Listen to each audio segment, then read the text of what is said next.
Après des attaques, des insultes à cause de l'émission Bourson, la politique officielle, nous vous disons aujourd'hui pourquoi nous sommes arrivés à cette situation. Tout commence avec l'émission de l'évêque Mukuna. Pendant que l'émission passait sur antenne, en direct, les services de renseignement, de sécurité, nous ont appelés pour arrêter l'émission. Ils sont descendus dans nos installations pour obtenir qu'on puisse arrêter cette émission. Nous avons résisté. Et cette émission est allée jusqu'à la fin. Après l'émission, nous avons dit au présentateur de l'émission combien il nous mettait mal à l'aise et combien ça créait des problèmes. Ça ne s'est pas arrêté là. Nous arrivons le 15 mai, un vendredi. Le jour où on a reçu M. Ibrahim Kabila. C'est lui qui se présente comme le fils de Kabila. Mouzé. Le matin de ce vendredi, avant même l'arrivée de l'invité, Congo est envahi par des hommes en civil lourdement armés, des armes de guerre. Le personnel est terrorisé. Ces gens vont prendre le complexe Chabani sous contrôle. Et ces gens vont se présenter chez le présentateur de l'émission. Ils vont parler longuement avec lui. Donc ce sont des gens qui le connaissaient avant. Et l'invité va arriver. L'invité va entrer dans le plateau, ne sachant pas que dans le plateau, il y avait un homme armé, lourdement armé, en civil, qui était là pour lui. Vers la fin de l'émission, ce monsieur va sortir. Ce monsieur va donner des ordres à ces hommes qui vont se déployer maintenant hors Congo Web. Et le présentateur va descendre, continuer à parler à ce monsieur, pendant que l'invité reste au plateau. Ainsi, ils vont tous partir.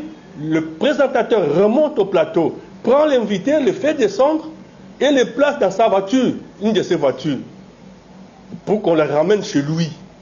Et ces gens savaient qu'il sera, ce monsieur sera dans cette voiture-là.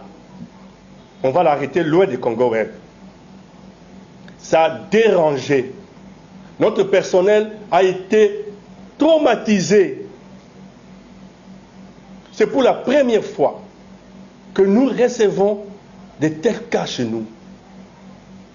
Quel est ce patron dans cette ville de Kinshasa ou dans ce monde au XXIe siècle d'audiovisuel, d'une télévision, peut accepter qu'un présentateur s'arrange avec des hommes armés avant l'émission et livre son invité avant l'émission? Il livre son invité avant l'émission. Ils sont là. Mais si vous êtes informé, vous allez dire à l'invité ne passe pas. C'est ça le travail des médias. Vous protégez votre invité, mais vous le recevez pour le livrer. Vous l'avez livré avant l'émission. Nos travailleurs, notre personnel, vraiment touchés.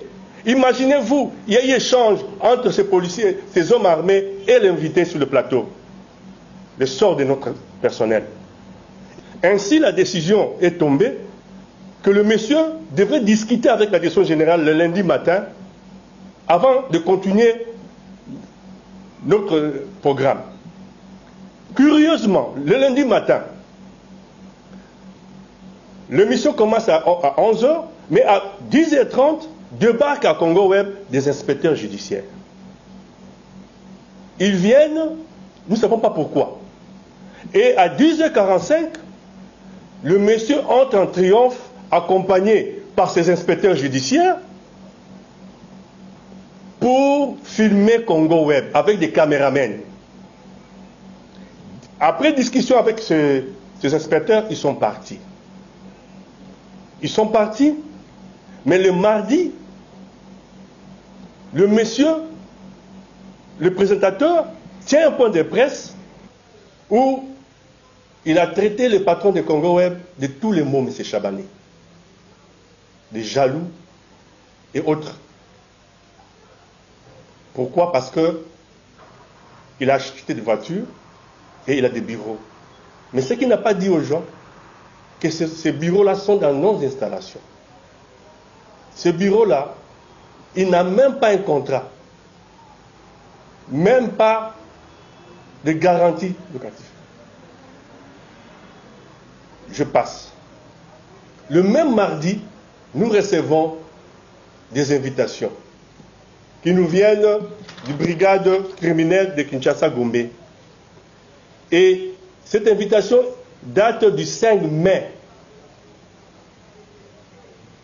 Du 5 mai 2020. Ça fait combien de temps? 2 semaines avant le 18. Il y avait déjà un document contre Congo Web. Et vous voulez qu'on continue avec cette émission? M. Chabani fera son droit de réponse dans l'émission sur YouTube de Botswana Politique Officielle. Son nom a été cité là-bas, plus d'une fois. Mais ce que je voudrais dire ici, on a parlé du contrat. Nous avons ces contrats. Nous allons rendre public ces contrats pour que les professionnels d'audiovisuel, pour que les professionnels de droit puissent nous dire réellement le contenu de ces contrats. Qui a droit à quoi et qui doit à qui dans ces contrats.